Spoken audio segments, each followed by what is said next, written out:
Friday dinner ఉంది సురేష్ వాళ్ళ ఇంట్లో. అవునా ఎంతగా ఫ్రైడే వంట తీసి పని లేదనమాట. నీ బొంద పోట్లక్ అది నాకు తెలుసు. వాళ్ళు ఎందుకు పెడతారు భోజనాలు, ఆ లెటరు ఈ పోట్లకి వచ్చిన తర్వాత అందరూ పోట్లకే. పోట్లక్ అంటే తెలుసు కదా మీకు. అందరూనే రెండు రెండు రెండు భోజనాలు తిందరు కానీ మా ఇంటి దగ్గర అంటారు.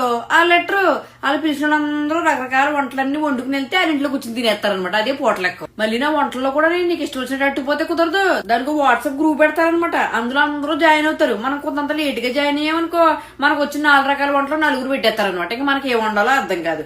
అందరూ వండేస్తున్నారు కదా మనం ఊపుకుంటూ వెళ్ళిపోయామనుకో కుదరదు. ఎందుకంటే అక్కడ ఒక ఉంటది అనమాట. ఏంటంటే మీరు ఏం తేలేదా, మేము అన్ని తెచ్చాము అంటది. సర్లే వీళ్ళతో ఏదో గోలు ఎందుకు, ఏదో వచ్చిందో రాందో మడతలు పట్టుకుపోయామనుకో అక్కడ ఇంకొకటి ఉంటదండి.